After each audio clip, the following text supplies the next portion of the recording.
চলো আজকে তোমাদের সাথে শেয়ার করব এরকম একটা নিরামিষ রেসিপি যে তোমরা অবাক হবে। দেখেই মনে হবে আচমকাই যদি কাউকে খেতে দেওয়া হয় আচমকায়, তো সে ফার্স্টে কিন্তু এটা ডিমই ভাববে। তো দেখো, আলু দিয়ে নিরামিষ হাফ ডিমের কারি। তো চলো দেখবো এটা কিভাবে বানাতে। আর বানানো সত্যি বলছি খুব সহজ, যে কেউ এটা বানিয়ে নিতে পারবে। কিন্তু তার আগে বলে দিই, আমার চ্যানেলে যারা নতুন আছে, চ্যানেলকে এখনও যারা সাবস্ক্রাইব করনি প্লিজ সাবস্ক্রাইব করো, বেল আইকনটা অবশ্যই প্রেস করো। আমার নিত্য নতুন রান্নার ভিডিওর আপডেট পাওয়ার জন্য ফেসবুক পেজটাকে অবশ্যই ফলো করো। তো চলো দেখবো, একদম সম্পূর্ণ নিরামিষ, না এতে কাজু মগজদানা পোস্ত কিচ্ছু না, টমেটোর পেস্ট দিয়ে আর বেশি গুঁড়ো মশলা দিয়ে রান্না। তো চলো দেখবো বকবক না করে। কত সুন্দর লাগছে দেখো, দেখলেই কেউ বলবে সত্যিকারেরই ডিমের কারি, তাই না? তো চলো আর বকবক না করে দেখা যাক আজকের রেসিপি।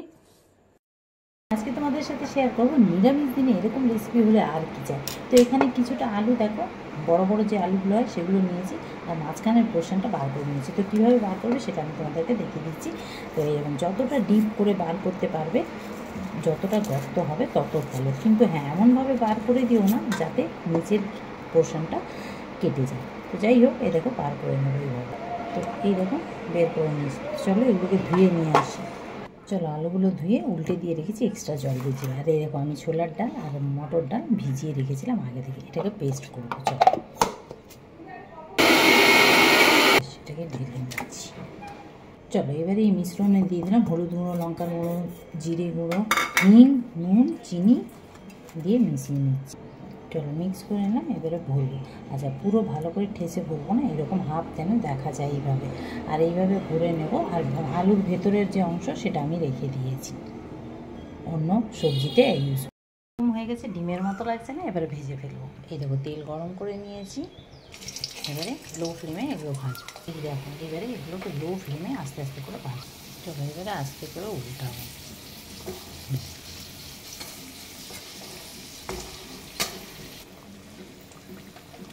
চলো এবারে উল্টে ডিমটা আরেকটু দেখো পুরো ডিমের মতো লাগছে না, ভেতরটা মনে হচ্ছে কুসুম। তো এই দেখো এইভাবে লো ফ্লেমে না ভাজলে কী হবে, ভেতর অবধি সিদ্ধ হবে না। তো সেই জন্যে লো ফ্লেমে ভাজা। তো এবারে আমি ফ্লেমটাকে হাই করে দিলাম, হাই করে আর একটু লালচে লালচে করে এটাকে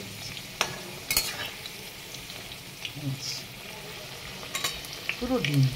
তো যাই হোক এখানে একটা পেস্ট করে নেবো। এই দেখো আদা আর টমেটো, আর কিচ্ছু নেই, একদম আদা টমেটো, কোনো রকম মগজদানা বা পোস্ত এগুলো কিচ্ছু দেবো না। চলো এবারে তুলে নেবো। দেখো কি সুন্দর হয়ে গেছে না? এবারে এগুলোকে আমি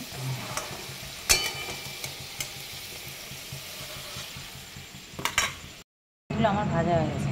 এবারে এই তেলে ফোড়ন দিয়ে দিচ্ছি জিরে, এলাচ, দারচিনি, তেজপাতা। ফোড়নটা হয়ে গেলে টমেটোর পেস্টটা দেবো। চলো ফোড়নটা হয়ে গেছে, এবার দিয়ে দেবো টমেটো। এবারে এর মধ্যে কিছু গুঁড়ো মশলা দিয়ে দিচ্ছি, বেসিক মশলা যেগুলো আমাদের রান্নাঘরে থাকে, ধনে, জিরে, হলুদ, লঙ্কার গুঁড়ো আর নুন একসাথে দিয়ে এবারে এটাকে ভালো করে কষাবো। চলো এবারে এটাকে ঢেকে ঢেকে ভালো করে কষাবো যতক্ষণ না তেলটা ছেড়ে দিচ্ছি। তো এই দেখো বাও, তো দেখো কত সুন্দর তেল ছেড়ে এসছে। এবারে এটাকে হাই ফ্লেম করে একটু ভালো করে কষিয়ে নেব।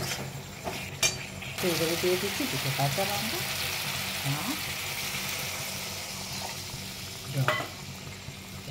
এবারে এটা ফুটে আসলে আলুগুলো ছেড়ে দেবো আস্তে আস্তে করে। এবারে আস্তে আস্তে করে দিয়ে দেবো। চলো এবারে দিয়ে দিচ্ছি এতে একটু চিনি, এবারে দিয়ে দেবো একটুখানি গরম মশলার গুঁড়ো। ব্যাস এবারে লো ফ্লেমে এটাকে 5 থেকে 7 মিনিট ফুটিয়ে, তো লো ফ্লেমে চাপা দিয়ে 5 থেকে 7 মিনিট ফুটিয়ে নেব। চলো এই হয়ে গেল আমাদের নিরামিষ ডিমের তরকারি। তো চলো এটাকে এটাকে নামিয়ে নেব। দেখো আলুগুলো খুব সুন্দর সিদ্ধ হয়েছে, দেখেছো? দেখো একদম নরম হয়ে গেছে আলুগুলো।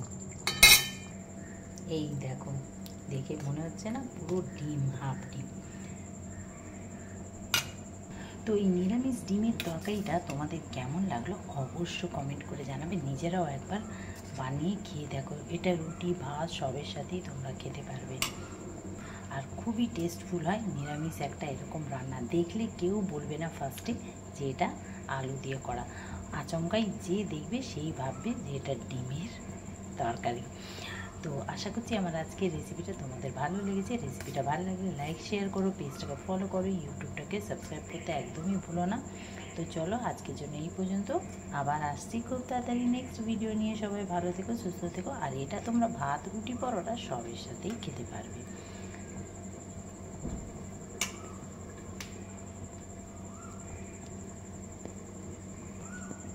তো কেমন হয়েছে অবশ্য কমেন্ট করে জানাবে। যেমন দেখতে হয়েছে তেমনই খেতে।